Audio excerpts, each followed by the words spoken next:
السلام علیکم روما څنګه خې جوړه تکړه خوشاله تا ته په خپل پروګرام کې مونږ فن او فنکار کې هر کلی ویو روما دا راته زموږ وطن ټي وي باندې تاسو ته څنګه لګي وطن ټي وي تاسو ته ویلکم کوي جی ډیره مننه وعلیکم السلام الحمدلله زه ټیک ټاک یم او ډیره ښه راته لګي وطن ټي وي شکریا ادا کوم چې مالې موقع راکړله ډیره مننه کوم روما څومره ټایم وشو چې تاسو شوبیز ته راغلي زما تقریبا 3 سال وشو چې زه شوبیز ته راغلی یم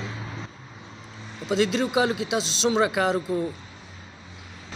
کار کو تقریبا ما ډیرو کوشش کړ دی پی ټی وی میں آلریډي ریکارډینګ جاری دی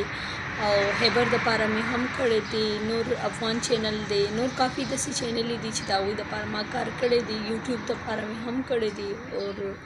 بلحال هم لګیا یم روما داسې کوم یو سیریل دی یا داسې کوم یو ډرامه ده چې تاسو ډیره زیاته خوښه او هغې کې انجوایمنټ کړی یاره ټولې دي اوس چې دا کومې کې لګیا یو نو دې کې هم ډېره انجوای کوو چې نوم یې دی ارمان ښکلې ده امید کوم چې زموږ کتونکي به هم خوښوي ولې چې ما ته خپله لګي چې انشاءالله دا به ډېره ښکلې او د ریکارډینګ دوران کې ما ته محسوسېږي چې ښکلې ده نو انشاءالله زموږ کتونکي به هم ډېره خوښوي روما ستاسو په زړه کې څه دي مخکې څه کول غواړئ او څه جوړېدل غواړئ د دې نه علاوه زړه کې ښه کار کول غواړم د ښه ټیم سره کار کول غواړم او د یو اکټر صحیح زړه کې دغه چې یاره زما نه دی ښه اکټر جوړ شي ښه کار دی وکړم نو زما هم زړه کې دا دي چې خپلې مطلب خلکو سره کار وکړم څنګه چې آلریډي زه لګیا یم نو مخکې هم زه داسې کول غواړم روما داسې یو واقعه چې ستا په ډرامه کې ډېره زیاته راغلې وي تا ته یاد یا ته ورسره ډسټرب شوي یا ګرانې وي داسې څه واقعه ستاسو په دغه کې زما خو په هره ډرامه کې زیاتر مطلب ډېر کېږي که نه نو هغې ته زه لږه شانتې کنفیوز شم که نه او مطلب زیات تر ډرامه کې ما سره داسې کېږي نو زه یم بس دی که نه په هره ډرامه کې مې نه مړه کول نو بس دغې ته لږ شانتې زه دغه کېږم کنفیوز کېږم نور خو شکر دی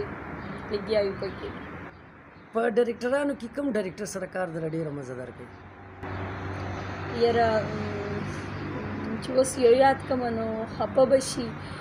خو شته دي زموږ ټول ډایرکټران ډېر ښه دي خو یو نشم یادولی بیا به د ټولو زړه له ګیله راشي نو تقریبا ما چې چا سره کار کړی نو الله دې د هغوی عزت وکړي او الله دې هغوی له ترقي ورکړي نو ډېر ښه دي ټول ښه دي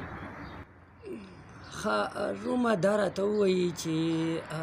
تاسو کتونکو ته څه میسج ورکوئ زما خپلو کتونکو ته دا میسج دی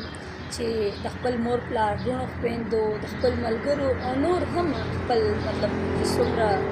زموږ ګاونډیانو پورې چې څوک وي د هغې ډېر خیال ساتئ خپلو سره مینه محبت ساتئ او زما بس دغه میسج دی او امید کوم چې زما د کتونکو به زما دا میسج ډېر خوښ شوي چې د یو بل خیال ساتل ډېر ضروري دي دا راته وایي چې پښتو پراجیکټ دله ډېره مزهدار کېږي که اردو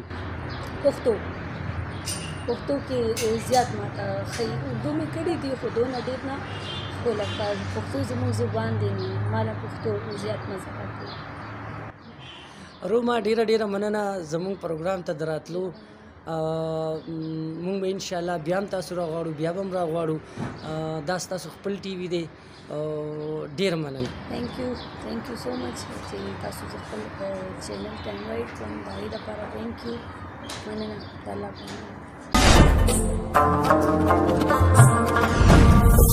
نوم